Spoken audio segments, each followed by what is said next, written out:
Olá, boa noite a todos e todas. Mais uma live das 18 horas aqui na nossa página do Facebook, na página do deputado Zaratini, na página do companheiro Adriano Diogo e na página dos Jornalistas Livres.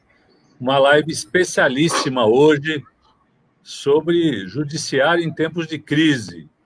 Para nos ajudar nesse debate, nosso companheiro, advogado Marco Aurélio de Carvalho, que é coordenador do Grupo Prerrogativas, um grupo de juristas, operadores do direito que batalham muito pela garantia do Estado Democrático de Direito e com muita honra também com o advogado, ex-procurador de Justiça do Rio Grande do Sul, Dr. Lênio Streck, que também integra o Prerrogativas e tem sido alguém que tem feito muitas reflexões, escrito muitos artigos absolutamente fundamentais para a gente entender essa situação desse ativismo judicial que se abateu sobre o Brasil na última década, últimos 15 anos, enfim, esse período aí que infelizmente nos levou a crises em função desse ativismo judicial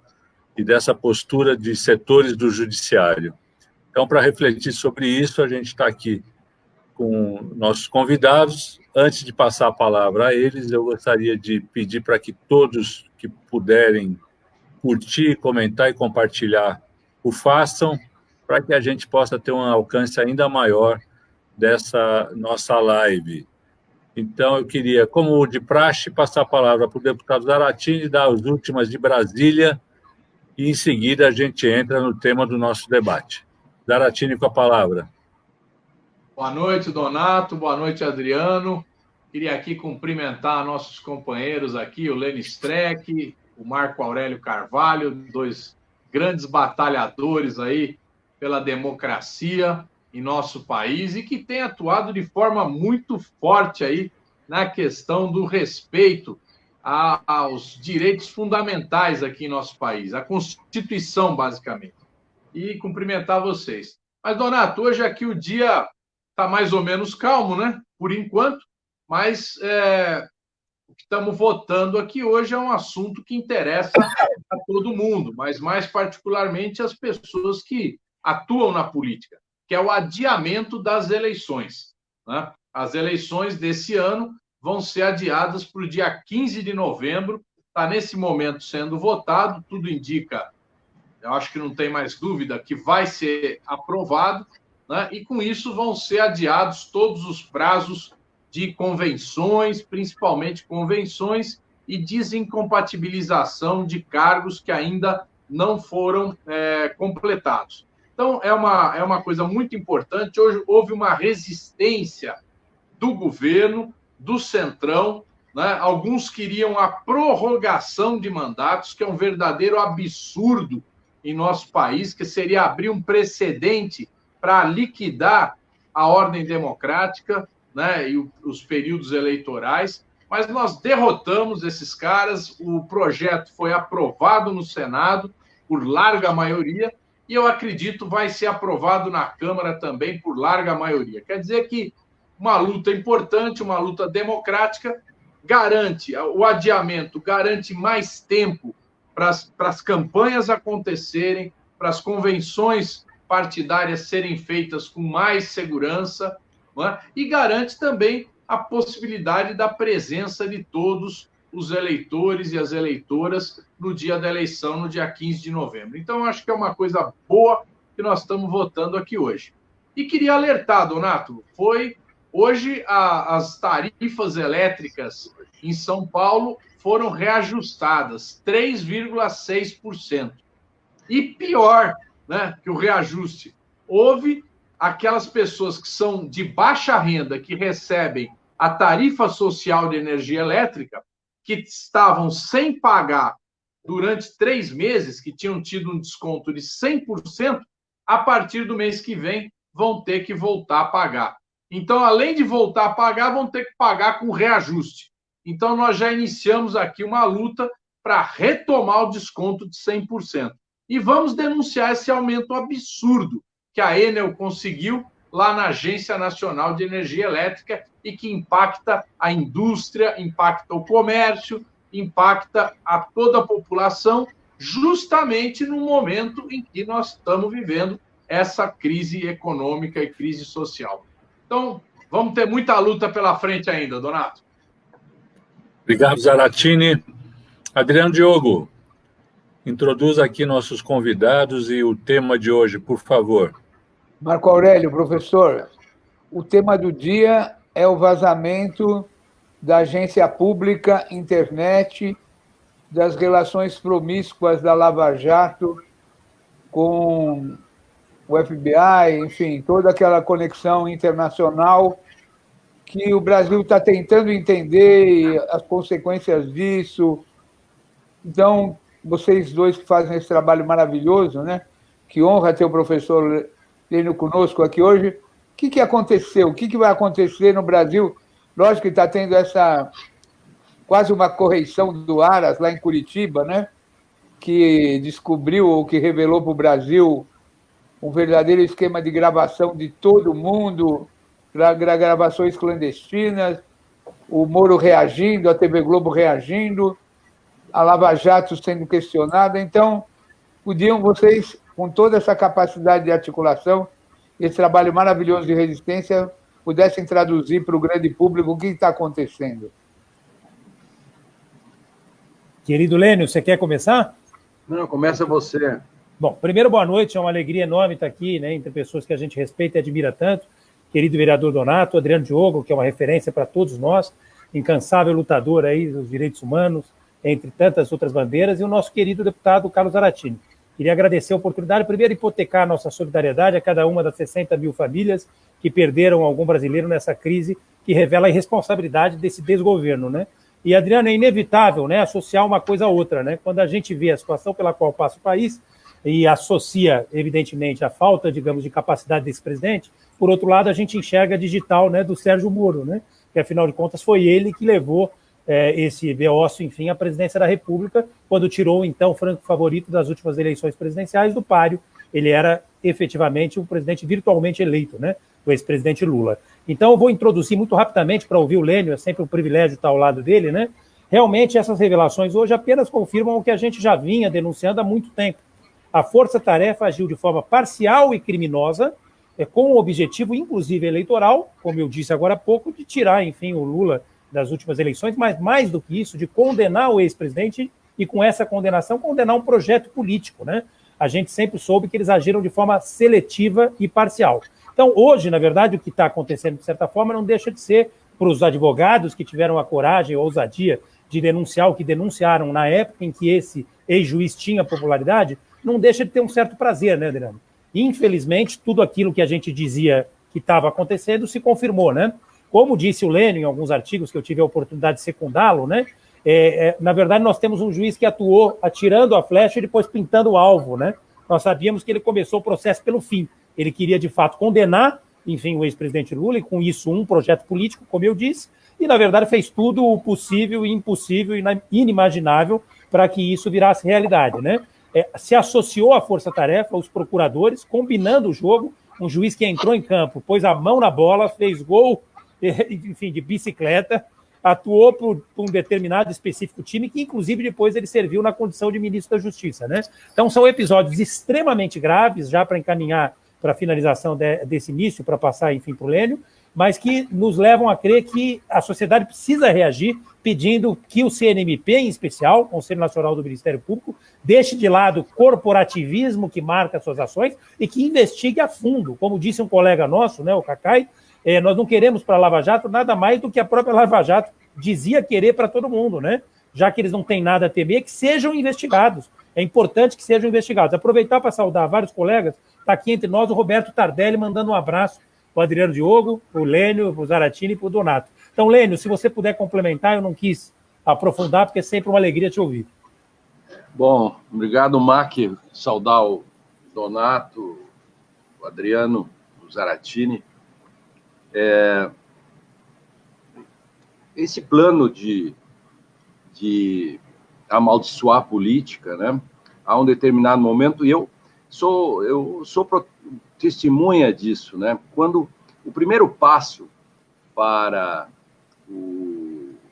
esse populismo autoritário que se instalou foi o mensalão. E nós deixamos, e todo mundo deixou isso acontecer. Nós temos uma comunidade jurídica que está hoje pagando com juros, nós todos estamos pagando com juros de cartão de crédito, a péssima formação, as faculdades do Brasil se especializarem em formar pequenos fascistas. Eu nunca vi tanto reacionário sair de dentro. O direito, os advogados no Brasil sempre foram trincheira. Pega a história do Brasil e o que hoje é. Hoje nós estamos aí nesta luta para a preservação da democracia e vendo, e aí vem a questão, o escancaramento. Todos nós sabíamos, aqueles pendrives, as informações, todos entraram contrabandeadas. Nós denunciamos tudo isso. Há muitos anos, nós sabemos tudo o que eles fizeram. A grande questão é que eles formaram, a Sérgio Moro e o MPF da Força Tarefa formaram uma espécie de república paralela, uma república que não obedecia aos ditames do Estado de Direito, né? Então, isso que aconteceu. Então, hoje, nós temos um problema seríssimo de como o judiciário, porque é só o judiciário que vai poder fazer algo nesse sentido. Esse é o ponto, Marco. Quer dizer, nós sabemos de tudo isso. Donato, Adriano, todos nós sabemos. Agora, quem vai fazer algo em torno disso? Investigá-los, reparar o que foi feito.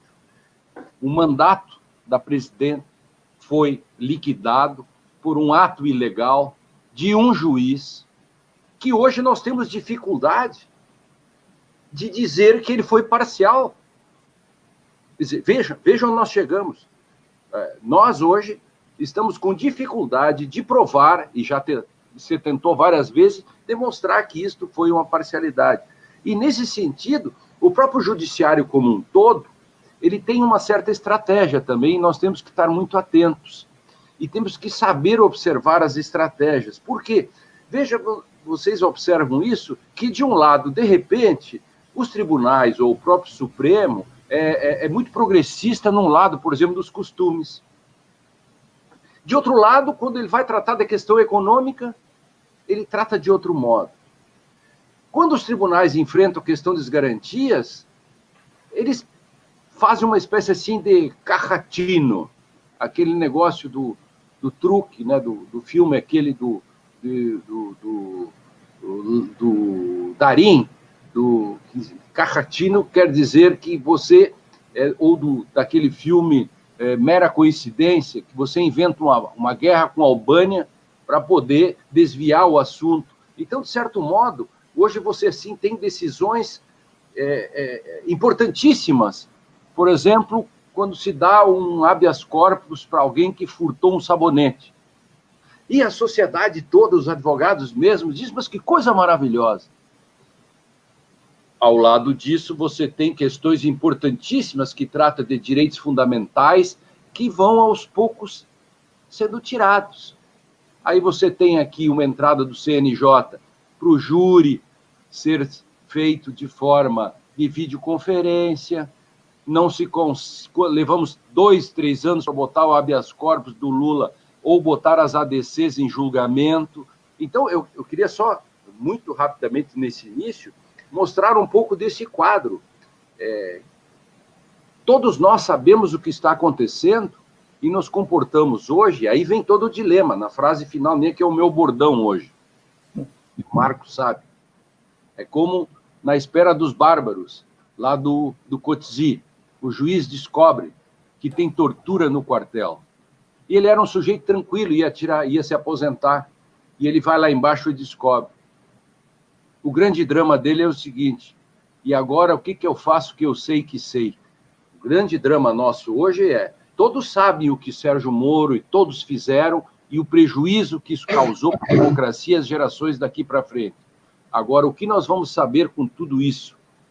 Nós sabemos que sabemos. A sociedade sabe que sabe. E o que ela vai fazer? Isso me parece ser o grande drama hoje, o simbólico de tudo isso.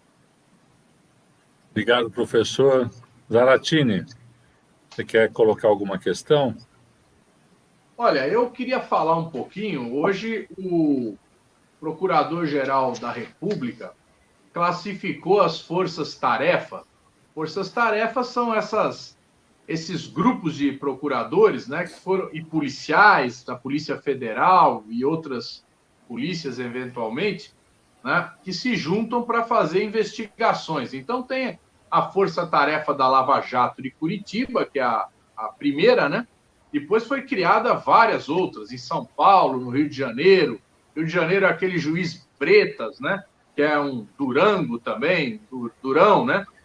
Agora, o Aras hoje classificou essas forças-tarefas de desagregadoras e incompatíveis com o Ministério Público, né? Isso porque, na semana agora, aliás, já faz alguns dias, mas nessa semana o Dallagnol, aquele que é o chefe da Força-Tarefa Lava Jato, de Curitiba, manipulou, entrou na imprensa, né, com uma acusação contra a subprocuradora Lindora Araújo, que é daqui de Brasília, que foi lá no Paraná acompanhar os trabalhos da Força-Tarefa da Lava Jato. E parece que a coisa foi pro pau, né? Está uma briga dentro do Ministério Público entre o Procurador-Geral e os seus subprocuradores, particularmente a Lindora, com a Força-Tarefa da Lava Jato. E a gente vê que, mais uma vez, a Força-Tarefa da Lava Jato quer atuar de forma autônoma. Vamos lembrar, quando eles tentaram pegar 2 bilhões de reais e meio, 2 bilhões e meio de reais, que era uma indenização paga pela Petrobras à justiça americana, porque eles também vazaram informações das investigações e colaboraram com processos nos Estados Unidos para garfar dinheiro da Petrobras e, ao mesmo tempo, para prejudicar a Petrobras. E fizeram, então, tentaram pegar os 2 bilhões e meio. Então, eu queria saber, vocês têm mais informações que a gente, essa briga que está tendo do Aras com a Força-Tarefa, isso aí, o que vai virar? O que vocês acham aí que vai acontecer nesse processo? Inclusive, tem uma acusação que surgiu também, que eles lá em Curitiba deram sumiço em 2 equipamentos Guardião. Para quem está nos ouvindo aqui, esse sistema Guardião é um sistema de escuta telefônica e telemática de altíssima potência, né? Capaz de fazer, inclusive, conexões de palavras. Né? É uma coisa, um super espião. Então, parece que sumiram 2 equipamentos. Então, o que vocês estão sabendo aí? Conta para a gente um pouco. Só fazer um registro para introduzir a fala do Lênio, né? A gente diz que o secundário tem que vir primeiro, né, Lênio? Como em show de rock, a gente coloca a banda, enfim, de menor prestígio antes. Então, muito rapidamente. Veja, nós recebemos com muita preocupação, né, essa, digamos, insurgência da Força-Tarefa de Curitiba. Você bem sabe, Zaratini, e inclusive se colocou corajosamente contra isso várias vezes, que eles sempre se comportaram como se fossem, digamos, um órgão autônomo, né? Inclusive a ponto de ter a ousadia de publicar notas, né, ao país, falando sobre tais atos, na verdade, se manifestando politicamente sobre eleições ou coisas do gênero. Eles tiveram, inclusive, a ousadia. Oi. Marco, só para lembrar, o Donato, o Adriano e o Carlos sabem, mas não sei se todos os que nos ouvem, nos veem, sabem. Em rede nacional, o Carlos Lima disse, nós tomamos lado. Importantíssimo. Nós tomamos lado pelo Bolsonaro. Ele falou claramente. Na presença do Vardi, com a Renata Lopretti, ele disse, entre o diabo e a coisa ruim, nós tomamos lado. Ora, e não tomaríamos, ele disse, quem não tomaria? Bom, quem não tomaria? Então, só para corroborar, Marco, isso, porque é explícito demais isso, sabe? É muito forte.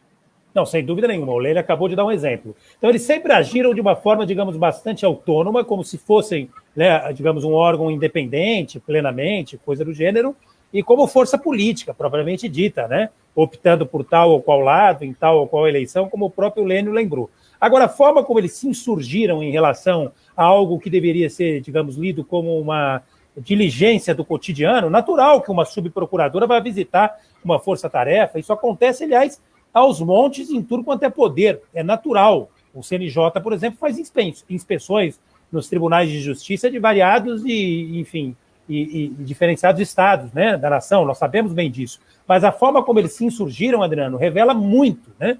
Tem muita coisa, provavelmente, que eles estão escondendo. Inclusive, agora há pouco, saiu uma matéria do 360, né, Lênio? Acho que o Donato deve ter visto também, falando que eles agiram de forma absolutamente camuflada para obter um determinado objetivo, que seria, digamos, o grampo ilegal, clandestino, indevido de alguns presidentes de poderes, né? Notadamente o Maia e o Alcolumbre. Eles usaram, no caso do Rodrigo, um dos nomes que não é conhecido, e no caso do Alcolumbre também, Davi alguma coisa, enfim, usaram o primeiro com o CPF, para quebrar o sigilo, aliás, como eles já tinham tentado fazer com alguns ministros da mais alta corte do país, né?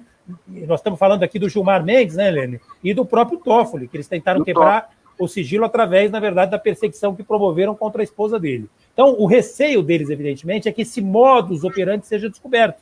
E se isso efetivamente for levado, né, a sério como tem que ser, provavelmente vão ser demitidos a bem do serviço público, né? Então, tem mais uma coisa, e ficou despercebido uma coisa. Eles chegaram a se defender, e o Reinaldo contou na coluna dele, dizendo que ele estava usando aqueles guardiões para fazer escutas de gente que estava ameaçando os funcionários do MP. Mas eles estavam fazendo sem ordem judicial, mas ele tem uma confissão de crime. Fizeram por 4 anos, né, Lênio? 4 anos. 4 anos. Realmente é vergonhoso.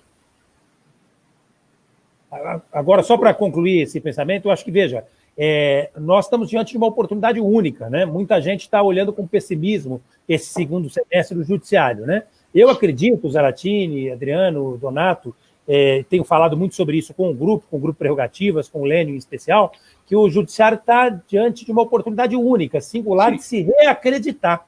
Ele pode se reacreditar, essa é a verdade. Ele tem uma oportunidade agora com este processo, que fala muito mais do que, eventualmente, um CPF, um RG, de mostrar que ele é capaz de corrigir, enfim, os seus próprios equívocos, né? Nós sabemos que o Gilmar Mendes, o Lênio falou sobre isso, foi induzido em erro e, aliás, ele, Adriano, reconheceu isso de público, quando ele, na verdade, exarou aquela decisão que proibiu o Lula de assumir a chefia da Casa Civil. Nós bem sabemos, e aqui não é uma crítica à companheira Dilma, enfim, mas se a gente tivesse conseguido escalar, né, naquela altura, o melhor jogador do time, provavelmente ele tinha impedido a derrota. Nós não teríamos sofrido o golpe que nós sofremos. Nós sabemos disso. Isso mudou o curso da história. Então, eles têm que ser responsabilizados de forma exemplar. Isso tem um caráter pedagógico. Eu, particularmente, Lênio, estou muito esperançoso, sobretudo pelo teu bordão. O que se fazer quando se sabe que se sabe, né? Nós sabemos que eles foram parciais, né? Eu acho que seria interessante aqui, eu também não quero ficar falando muito, porque o Adriano e o Donato também estão aqui, a gente relatar aqui para o nosso público a sequência de crimes que eles cometeram. Porque às vezes as pessoas não sabem disso, né? Que tudo isso, essa armação toda da Lava Jato, vem com uma sequência de crimes. Então, por exemplo, as denúncias do Tacla Duran, que foi achacado, né, por um escritório para fazer um acordo, né? Então, é um dos casos, né? Eu não sei, Adriano, Donato, se vocês também queriam colocar alguma coisa em relação a isso? Não, queria falar que se eles pudessem falar um pouco mais devagar e mais traduzir, porque nós estamos misturando muitos assuntos. Queria ver se dava para dissecar o começo dessa nova fase de informação dessa associação da agência pública com o Intercept, começar a traduzir, porque o TRF4, com seu presidente lá, com todas as suas ligações com os militares gaúchos, quer dizer, e agora essa espionagem internacional. Talvez a gente pudesse segmentar para ficar um pouco mais didático, senão a gente começa... Nós temos muita gente assistindo, precisava ser um pouquinho mais... Eu não sei, eu gostaria se pudesse pedir para priorizar o Intercept, essa nova fase, que vai ser uma série de denúncias. E como isso está repercutindo muito em Brasília, em particular aí no STF, eu queria que vocês pudessem fazer esse enunciado, se fosse possível. Claro, sem dúvida, é uma oportunidade muito grande. Agradecer a todos que estão nos assistindo. Então, falando diretamente em relação a isso, né? Dialogando também com a preocupação, enfim, do Zaratini. Nós sabemos, Adriano, que para justificar, enfim, né, a competência da Justiça Federal de Curitiba, foram manipuladas circunstâncias de forma absolutamente criminosa, né? Associaram determinados fatos à Petrobras de forma artificial para evitar, na verdade, que os assuntos que estavam ali sendo investigados fossem deslocados para Brasília ou coisa do gênero. O que o Intercept hoje revela é que isso foi feito, inclusive, com o apoio dos americanos, coisa que até então as pessoas imaginavam que era fruto, talvez, de algum desvaneio, né, da nossa parte, de algum delírio persecutório. Chegaram a dizer que isso era loucura de alguns esquerdistas, enfim. Então, os episódios de hoje, Adriano, eles apenas revelam que a Força Tarefa agiu de forma absolutamente criminosa, com um objetivo claro, mas com o apoio de autoridades americanas. Inclusive, cá entre nós, um colega nosso, o Lênio vai poder falar sobre isso, que você conhece, eu sei que respeita muito, que é o Pedro Serrano, que é um grande advogado, chegou, inclusive, a denunciar que isso também estava acontecendo em parceria com autoridades da Suíça, de onde vieram vários dados, de forma absolutamente paralela e clandestina, que justificaram fases importantíssimas da Lava Jato. Estes dados, inclusive, foram responsáveis por quebrar uma das maiores empresas do país, que chegou a empregar quase 200 mil brasileiros, e que hoje emprega, salvo melhor juízo, algo em torno de 30 mil, que é a Odebrecht. Então, a colaboração, digamos, do governo americano e das autoridades da Suíça foi uma colaboração clandestina, com um interesse político e econômico estratégico. O que se sabe, inclusive até o presente momento, é que havia um interesse, de fato, em quebrar determinado grupo econômico e desorganizar determinado setor da economia brasileira. Por exemplo, a indústria naval, que cresceu horrores nos nossos governos, em especial nos primeiros anos do governo Lula. O Zaratini sabe bem e, aliás, falou bastante sobre isso. Então, os episódios de hoje apenas e tão somente confirmam que houve uma colaboração criminosa e clandestina de autoridades americanas, autoridades suíças, entre outras autoridades internacionais, com o governo brasileiro, alguns representantes, em especial do Ministério Público e do Judiciário brasileiro, com objetivo econômico e financeiro, né? O Lênio, inclusive, fez um parecer, salvo o melhor juízo, fantástico sobre isso. Acho que ele poderia falar para ficar nesse ponto que você levantou, né? Eu trabalhei nisso, conheço os meandros e, tecnicamente, para responder ao Diogo de forma bem técnica, né, o judiciário não tem poder de iniciativa. Então, tudo isso que está acontecendo tem dois aspectos. Um é a corregedoria do Judiciário ou CNJ tomar providências administrativas em face da atuação dos seus membros. Um já não está. Portanto, já não... E quem é a grande iniciativa? E aí vem toda a questão se isto vai até o final. Eu tenho minhas dúvidas, mas quem hoje é o único que pode efetivamente mexer com isso, porque tem o poder de iniciativa, porque mesmo que um ministro do Supremo queira e que tenha todo o interesse de esclarecer isso, o Supremo pode fazer apenas nesse momento, trabalhar no inquérito das fake news, que não tem nada a ver com isso. O que o Supremo pode fazer?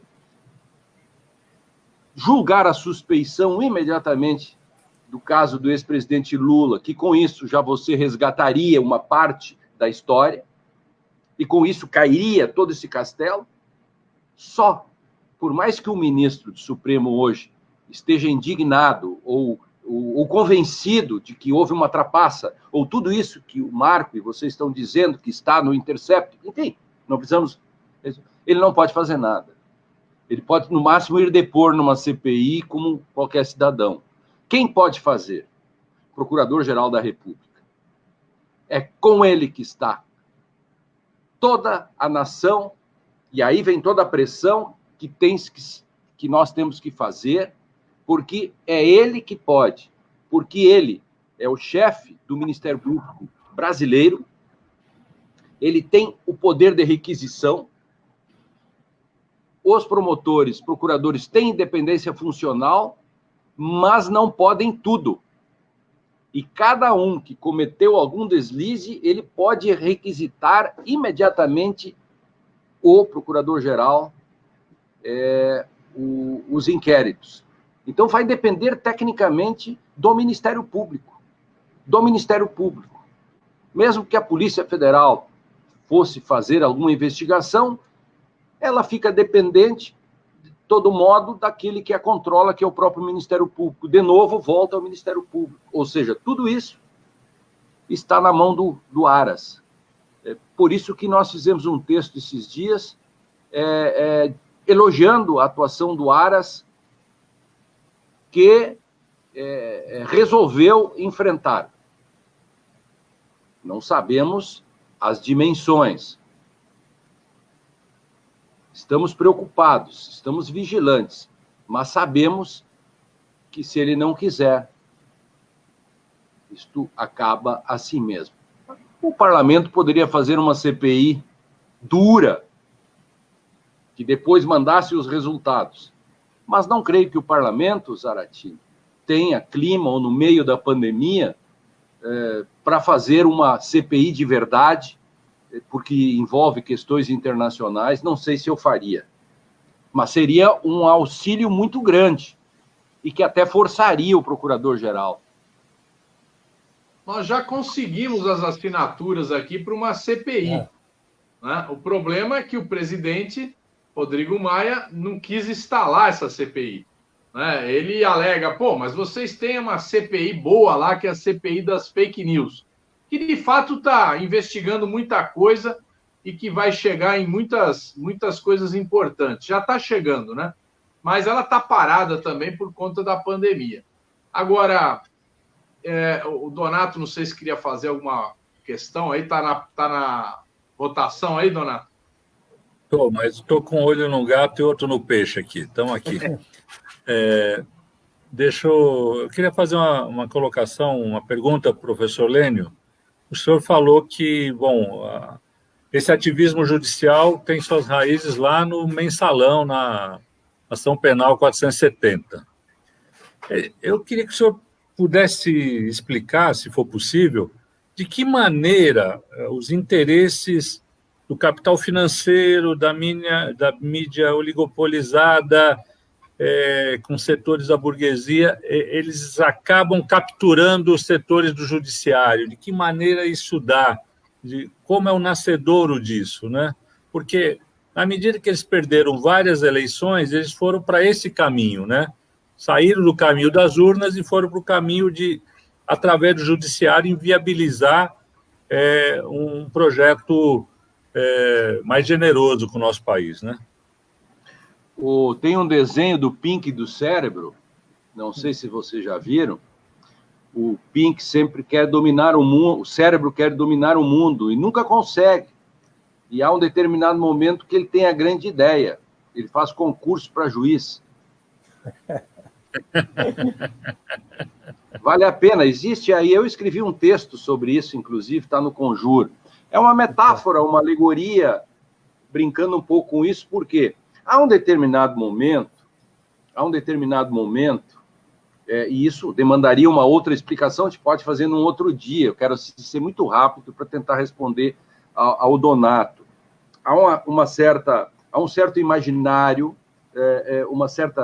uma pequena burguesia, algo assim, moralista, enfim, que vai ascendendo aos cargos e se cria toda uma estrutura que esquece qualquer tipo de reflexão no direito e torna isso uma espécie de corrida de obstáculos, o que faz com que você afaste totalmente as camadas populares que não têm dinheiro para pagar cursos, etc. Você cria uma indústria de cursos, os concursos acabam sendo uma espécie de quiz shows, que é só para os bem treinados.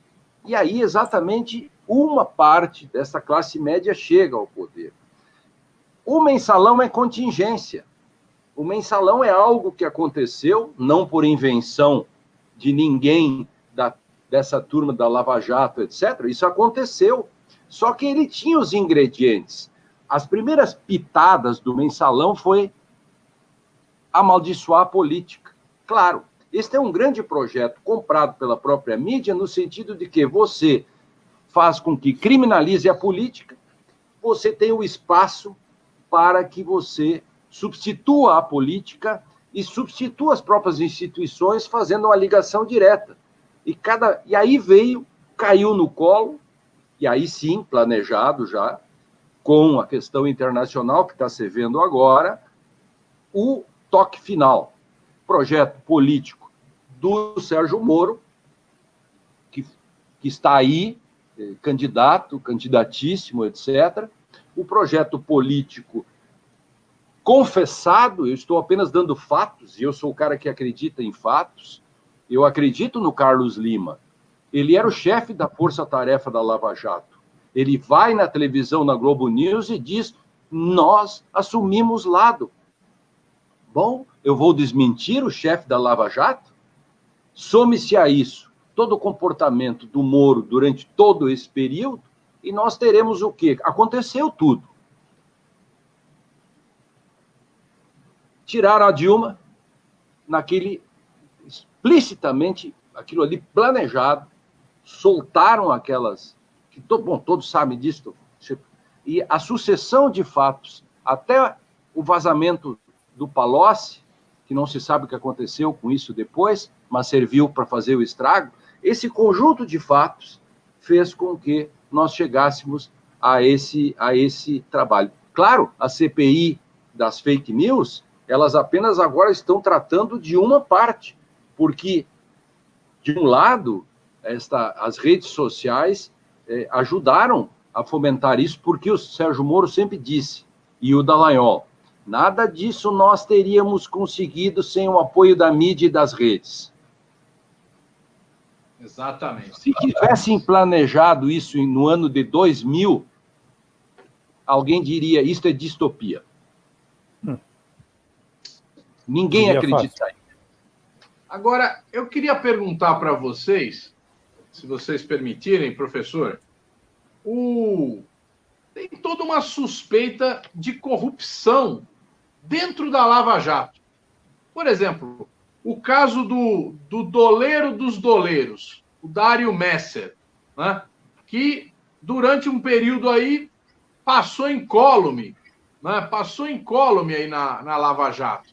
E tem denúncias aí de que houve problemas aí graves de corrupção com os procuradores, os promotores, né? E tem também o esquema das APAES, né? Os esquemas das APAES, cuja esposa do Moro tem a ver também, né? E também o caso do Tacla Duran, onde houve também uma denúncia dele, Tacla Duran, que fez a denúncia aqui na Câmara, através de vídeo, mas denunciou com todas as letras o achaque que ele tomou de um advogado ligado exatamente ao Moro, né? Então, como é que vocês veem isso? Porque uma coisa assim, você fala, bom, atropelou os procedimentos jurídicos, fez coisa que não podia ter feito.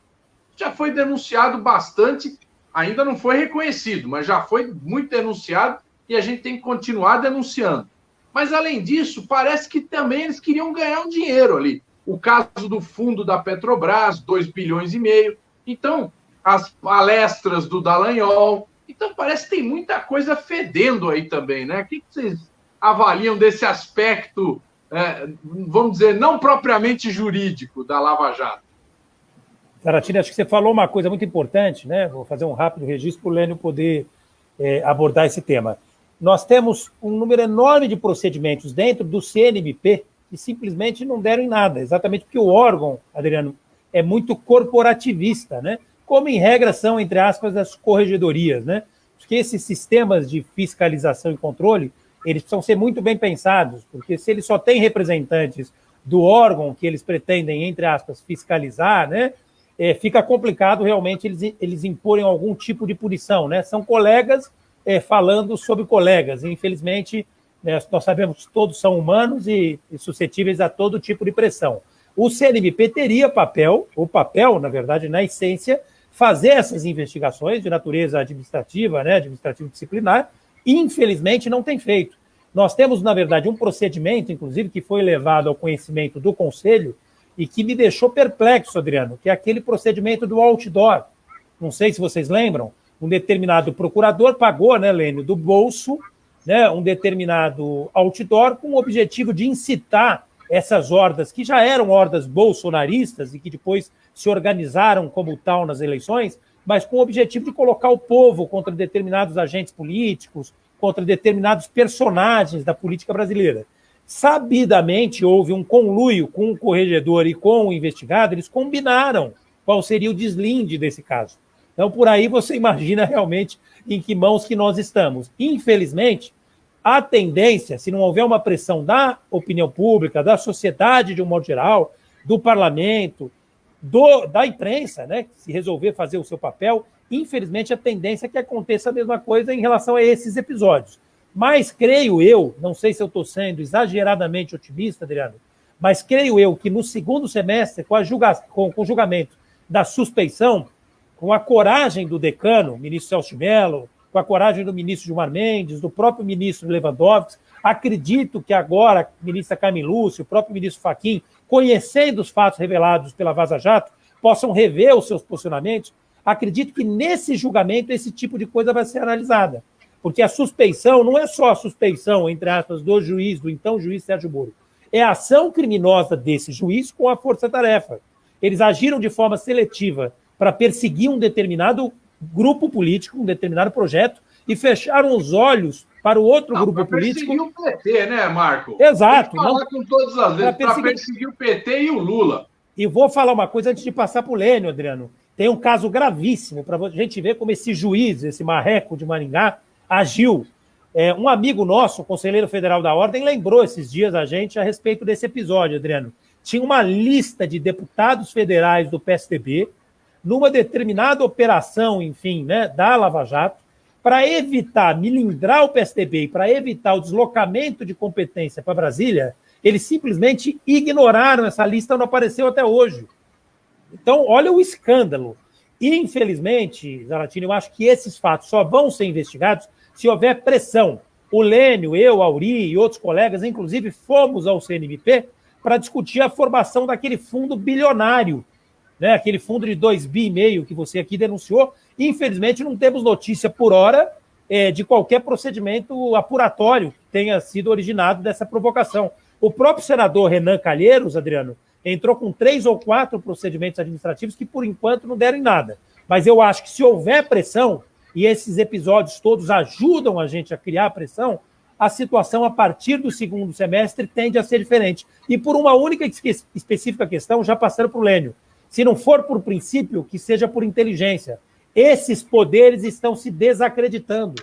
Para o Ministério Público, que tem gente muito boa, é importante que o joio seja separado do trigo.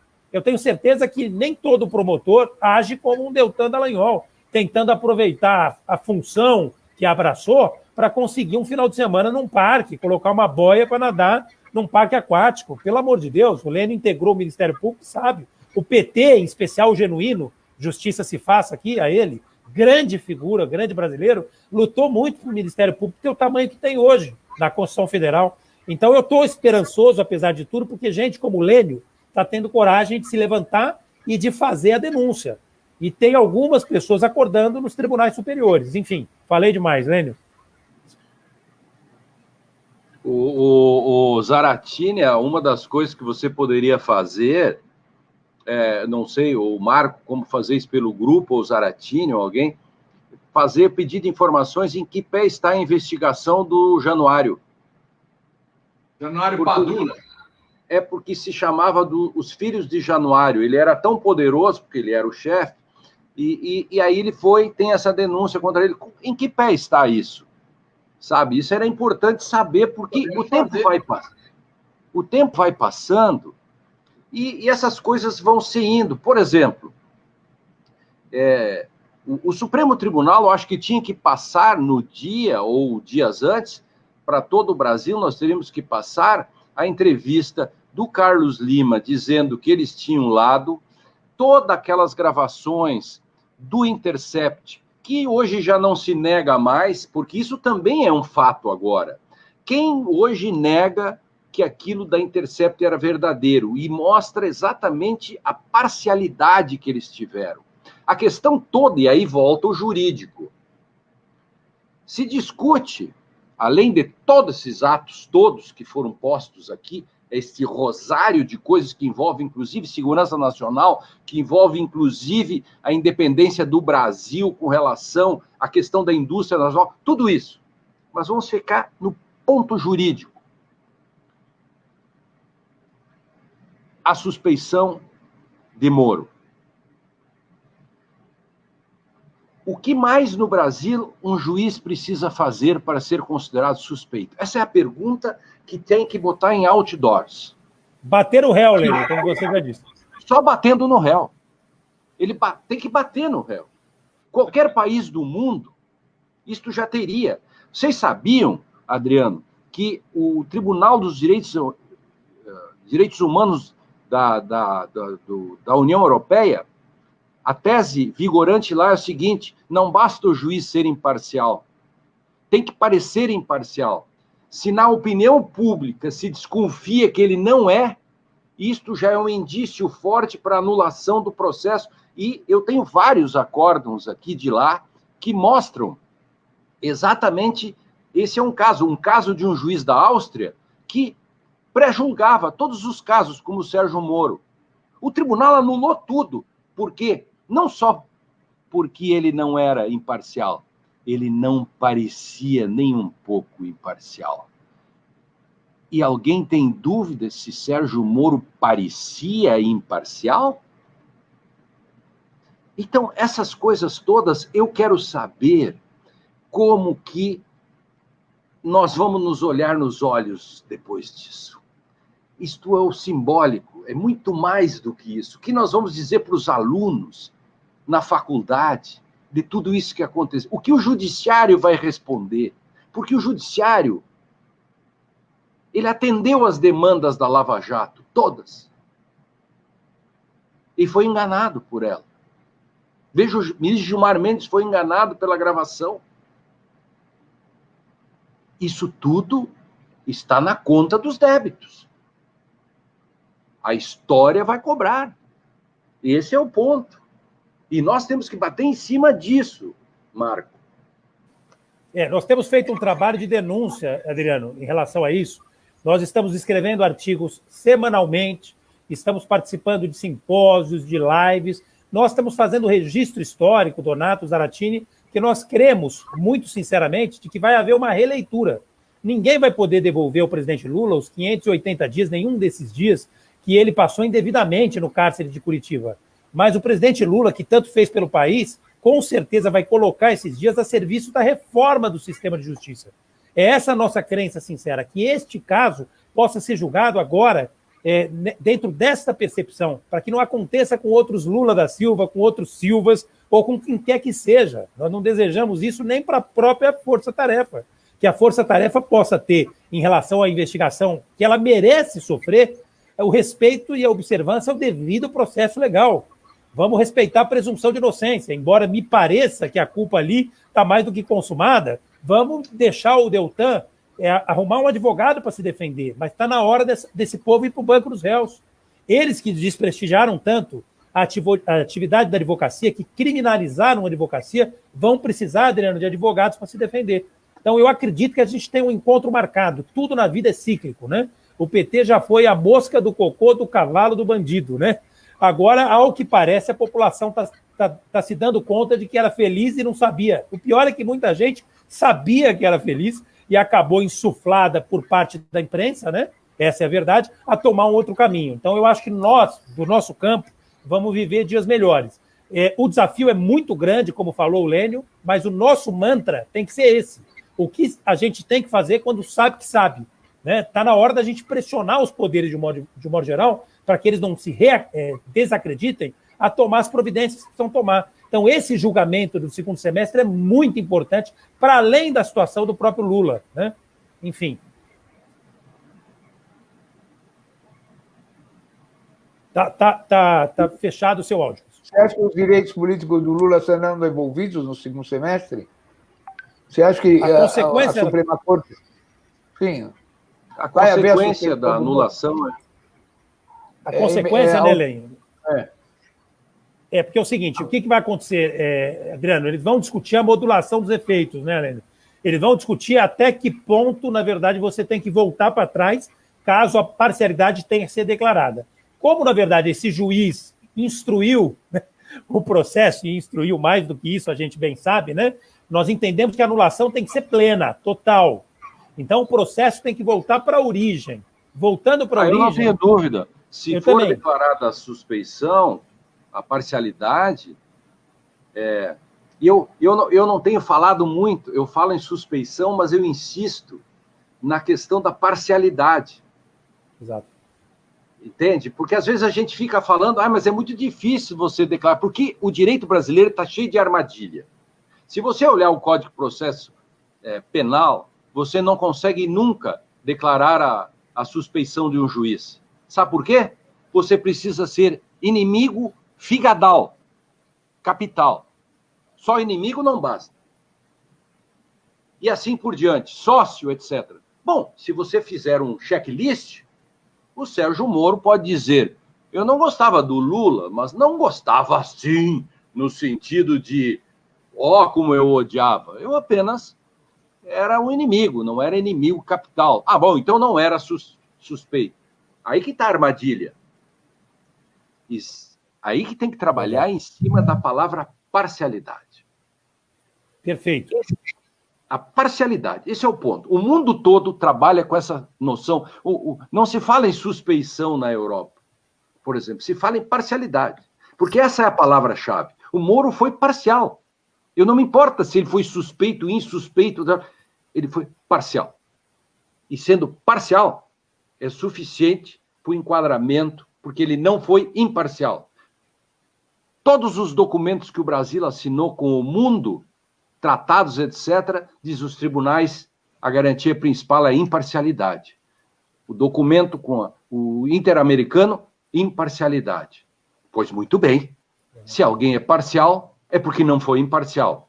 Brincando um pouco com a obviedade da obviedade. Então, eu acho, Adriano, que vão devolver realmente os direitos políticos para o Lula, e acredito com franqueza, eu disse isso até, gerou polêmica num determinado grupo, né? Aliás, isso é pauta de algumas frentes, o Zaratini acho que está acompanhando, que eu não acho que dá para defender a democracia com franqueza sem o afastamento desse presidente genocida e sem a devolução dos direitos políticos para o Lula. Porque o pilar da democracia é um sistema de justiça imparcial. Então, se não houver a devolução, enfim, dos direitos políticos para o Lula, com toda franqueza, nós vamos estar brincando, né? Nós não podemos aceitar migalhas, né? Ou a gente restitui a democracia com a rigidez que a gente espera, né, de um regime democrático, ou a gente vai aceitar, na verdade, entrar num jogo cujo resultado a gente sabe qual é, né? Não nos agrada essa saída, digamos, de não devolver os direitos políticos do Lula ou de considerar a parcialidade aproveitando uma parte do processo. Isso seria um absurdo, né? Eu concordo com o Lênio, eu acho que essa parcialidade está mais do que consumada. E a consequência natural é a devolução dos direitos políticos para ele. Né? E vou mais longe. Aí vem toda a questão que depende muito, é uma coisa brasileira que depende menos das instituições do que das pessoas.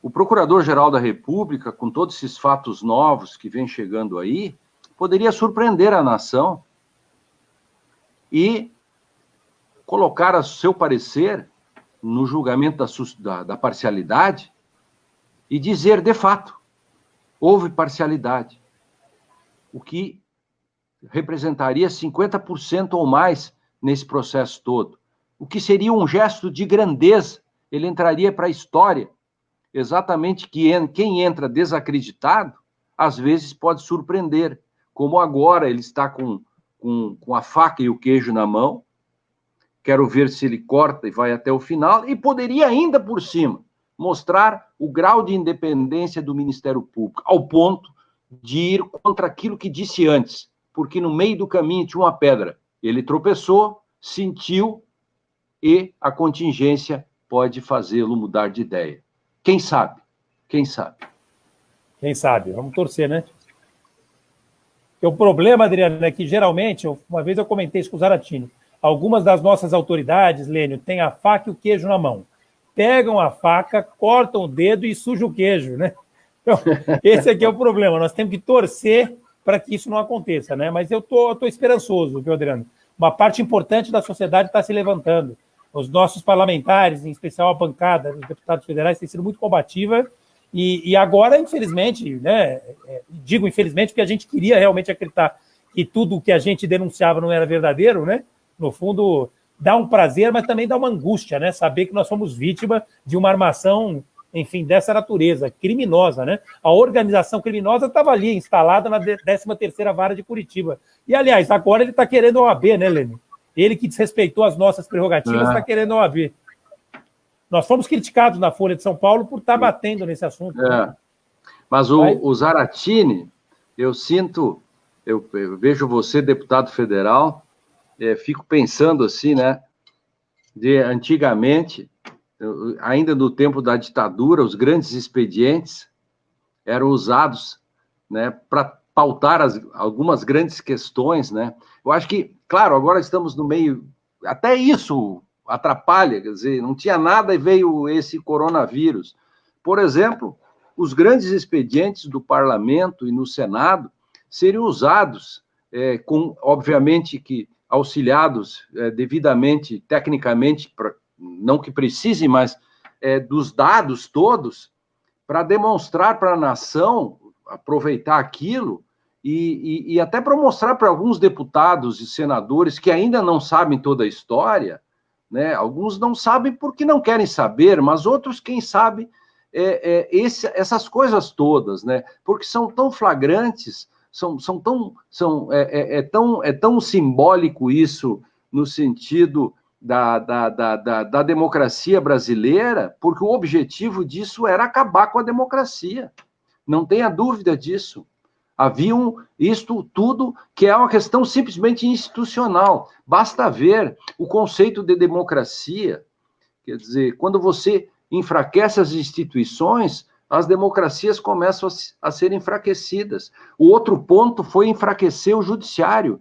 Olha aqui, ó, a interpretação do 142, essa que apareceu agora dos militares, não pensem que isso aconteceu de graça. Isso estava conjuminado. Foi um balão de ensaio. Vá que cole a interpretação do 142. Logo depois, o presidente da República não obedece uma ordem judicial. Instala-se o conflito e dá-se uma pedalada no sentido de usar o artigo 142. Ainda bem que deu errado, mas deu errado porque nós estávamos vigilantes. Essa aí eles não levaram. Deixa eu só... As pessoas aqui, às vezes, não... A gente cita assim, né? Mas esse artigo 142 da Constituição Federal, para quem está nos ouvindo, é o artigo que define o papel das Forças Armadas. E a direita fascista interpreta que as Forças Armadas têm um papel moderador, ou seja, acima do Executivo, do Legislativo e do Judiciário. Né? Isso. E aí o Lênio escreveu um artigo muito bom, a semana passada ou retrasada, demonstrando que isso era uma falácia, uma mentira. E eu aqui, viu, Adriano, fiz um projeto de emenda constitucional mudando a redação do artigo 142, resgatando a nossa proposta do PT na Constituinte, né? Dizendo que cabe às Forças Armadas cumprir a ordem democrática, portanto, se submeter ao poder civil. Né? Então, a coisa mais maravilhosa que aconteceu em relação a isso foi o comandante das Forças Armadas americanas declarar, depois de ter acompanhado o Trump numa ação propagandística, reconhecer o seu erro e dizer que agiu politicamente e erradamente. Né? Então, eu acho que os comandantes militares brasileiros podiam acompanhar os comandantes militares americanos, que são o objetivo deles é copiar o que os americanos fazem, podiam copiar isso daí também, né, Helene?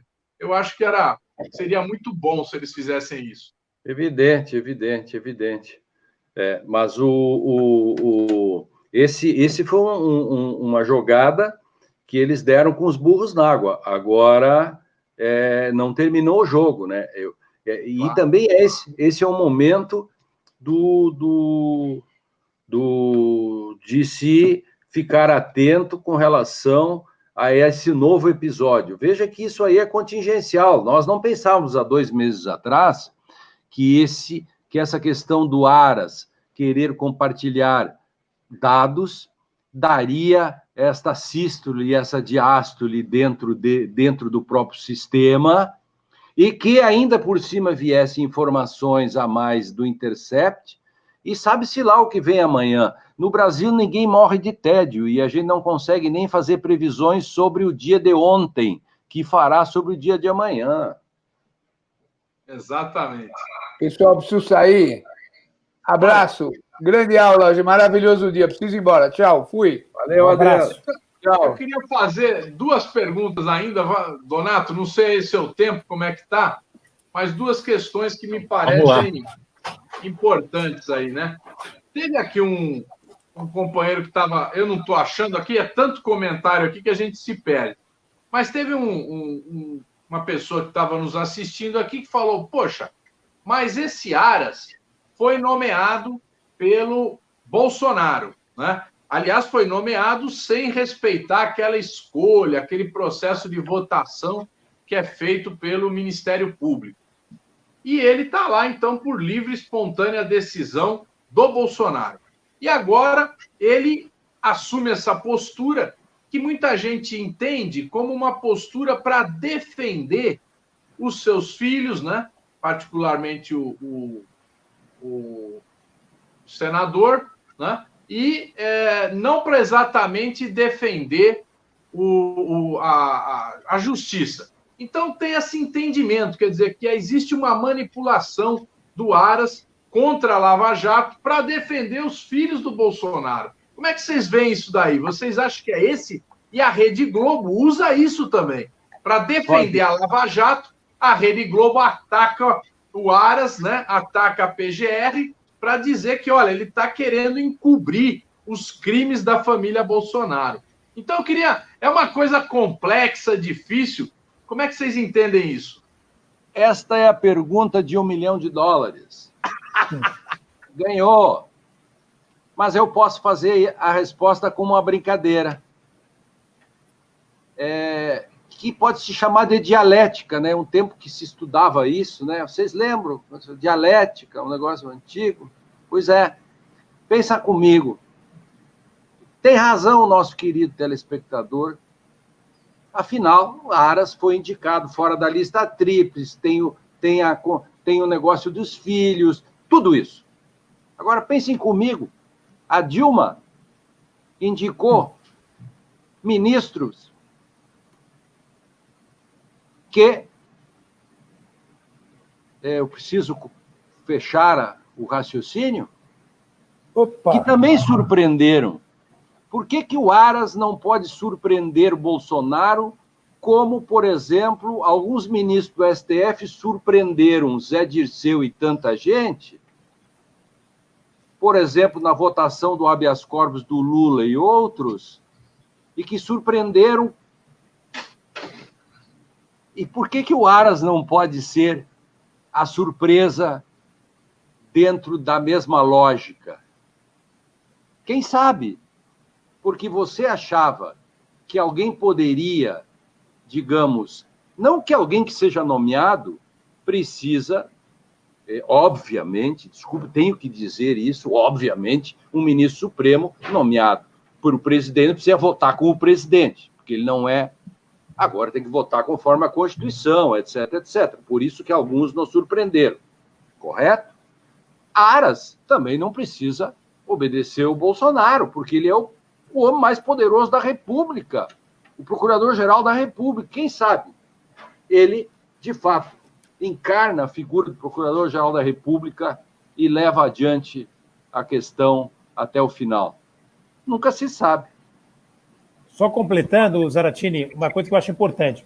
Essa pergunta é muito inteligente, como disse o Lênio, É a pergunta do $1 milhão, né? Mas, enfim, vamos lá. Primeira coisa, né? As milícias estão sendo, na verdade, investigadas no Rio de Janeiro, né? E, eventualmente, uma ou outra matéria está afetada ao Supremo Tribunal Federal. Então, pouca gestão sobre elas, ou sobre essas investigações, enfim, o Aras teria na perspectiva de uma eventual intervenção na Lava Jato. A Lava Jato trata de outros temas, né? Então, é importante a gente dizer, os filhos do Bolsonaro não estão sendo investigados no bojo dessa operação que está sendo reexaminada. Exatamente por isso, a princípio, mesmo que o Aras pretendesse proteger o Bolsonaro, se ele resolver ir para cima da força-tarefa, ele não vai atingir nenhum dos filhos do Bolsonaro, e as investigações sobre eles estão correndo em outras circunscrições. Então, primeira análise. Segunda análise, um adversário virtual, digamos, do Bolsonaro é o Moro, né? Nós sabemos disso. Eles vão disputar o mesmo voto dessas hordas raivosas, né? Claro que nem todo eleitor, né, de um e de outro tem esse mesmo grau, digamos, de animosidade e de pouca inteligência, né? A gente sabe que tem muita gente que foi induzida em erro, essa é a verdade. Mas o fato é que eles vão disputar, Lênin, o mesmo público. Então pode interessar o Aras, caso o Aras queira agradar o Bolsonaro, e enfraquecer o Moro. Então, se o Aras cumprir o papel dele, basta apenas e tão somente ele cumprir o papel dele, papel constitucional, ele não precisa fazer nada além e nem precisa ter boa vontade, já é o suficiente, talvez, para ele, inclusive, levar o Moro para o cárcere de Curitiba. Porque eu creio, com toda a franqueza, e a ele, claro, assiste o princípio da presunção da inocência, mas que ele agiu de forma parcial e criminosa. Minha opinião, salvo o melhor juízo, e se tiver exceção da verdade, nós vamos provar com o maior prazer, né, Lênin? Enfim, eu acho que é um pouco por aí. Falando hipoteticamente, digamos assim, para o Marreco não ficar bravo.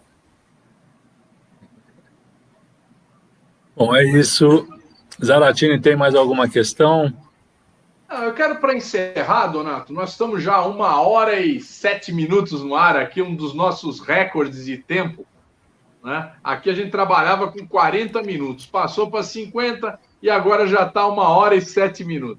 Mas aqui eu queria concluir aqui, dizendo aos nossos convidados aqui de hoje, primeiro agradecer mais uma vez a presença deles, dois companheiros que têm lutado muito aí pela democracia no Brasil, e lembrar que lá na época da ditadura, né, quando havia os presos políticos que eram acusados e condenados pela Lei de Segurança Nacional, né, se iniciou o Comitê Brasileiro de Anistia, que tinha, entre outras figuras, dois grandes advogados aí, tem muito mais, mas eu vou citar dois aqui, que era o Idibal Pivetta e o Luiz Eduardo Greenhalgh, né, e tinha muitos outros, não vou aqui deixar de dizer. E esse Comitê Brasileiro de Anistia, ele pregava no deserto.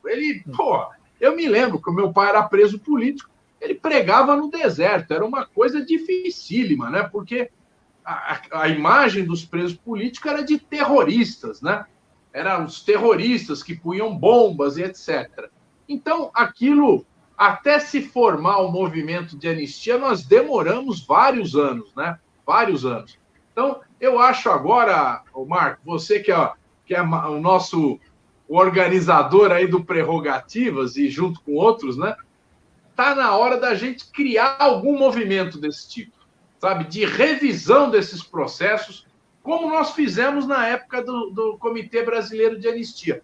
Pode dizer, mas esses caras tão malucos, quer defender corrupto, como na época se falava, vocês querem defender os terroristas. Eu acho que a gente tem que criar um movimento, que na parte vocês já, em parte, já criaram, mas eu acho que a gente deveria formalizar talvez um movimento maior, né, que tenha mais amplitude, para a gente não fazer a batalha jurídica, como vocês estão fazendo, mas fazer uma batalha política muito maior, né? Eu acho que essa questão era importante. Revisar os processos da Lava Jato, essa coisa toda. Muito importante. Sem dúvida. Vamos assumir esse desafio, né, Lênio? De certa forma, a gente tem feito, digamos, uma releitura sobre esses processos.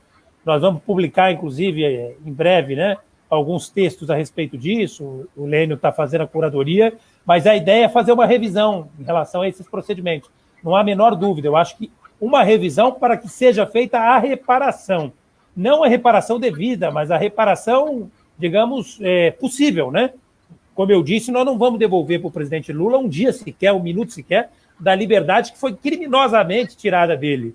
Não vamos devolver do PT a oportunidade de continuar promovendo a revolução que promoveu na educação, no sistema de saúde, no país e em outros cantos, né? Tudo que aconteceu conosco em 2016 acabou refletindo nas eleições municipais. O Donato sabe. O Donato teria enfrentado dias mais doces se não fosse o que aconteceu em 2016, né? Teve que ficar feito um leão defendendo o nosso legado na Câmara Municipal de São Paulo.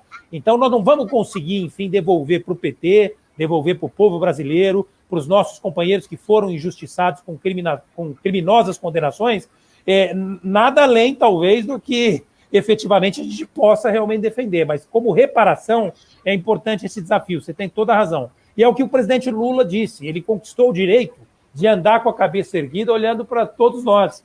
E esse direito ninguém vai tirar dele, né? Então, que a gente possa dar para ele, pelo menos, a tranquilidade de voltar a fazer isso com mais graça, com mais desenvoltura, menos preocupado com essas hordas todas, né? Que foram incensadas, em parte, pela imprensa e outra parte pelo judiciário ativista, né? Essa que é a verdade. Mas, enfim, um privilégio estar aqui com vocês. São parlamentares que eu admiro muito. Muito importante, né, Lênio? Você que também já teve e tem, de certa forma, uma atuação política muito sofisticada, que parlamentares como eles continuem a nos representar. Aproveitar para desejar, mesmo com essa eleição postergada, né, Zaratini, todo o sucesso para o Donato que merece, que é um vereador dos mais qualificados, que honra e orgulha os petistas e os progressistas e os cidadãos de São Paulo, de um modo geral, né? Então, agradecer esse convite, foi uma alegria enorme estar ao lado de vocês. Obrigado, Marco. Professor Lênio, para a sua despedida. E só para lembrar que essa luta cotidiana que nós fazemos,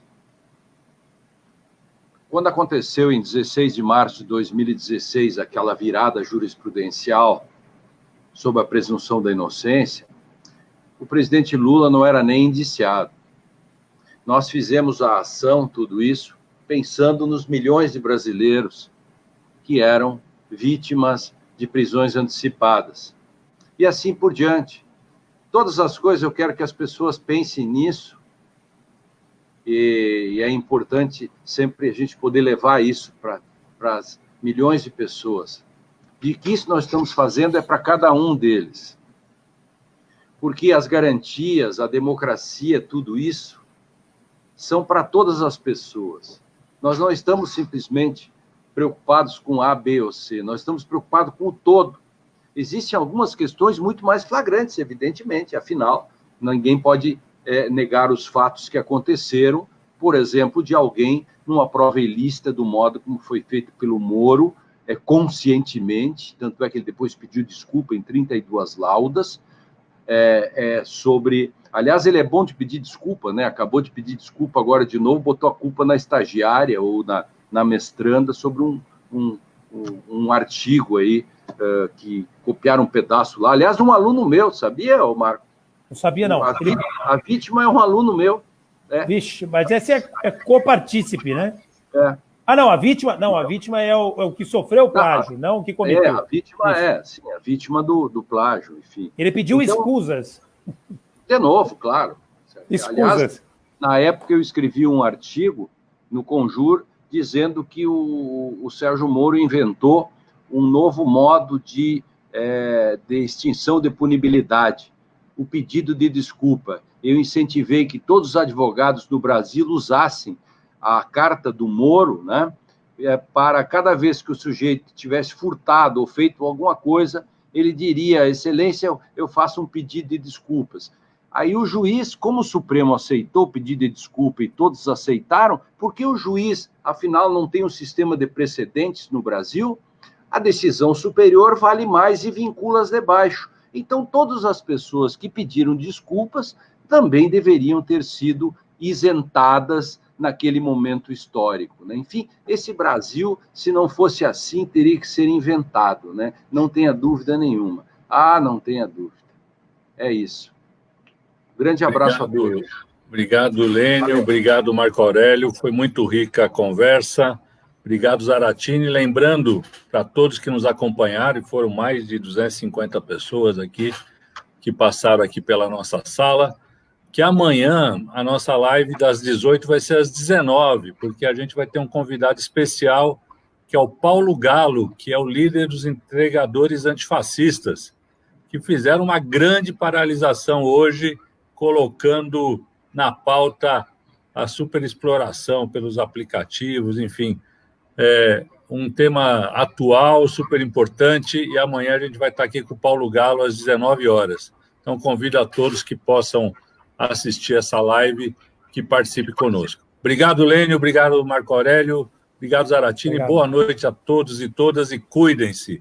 Precisamos de todos vocês na luta. Obrigado. Um abraço. Boa noite. Obrigado, valeu, querido. Valeu. Obrigadão. Obrigado, Lênio. Obrigado.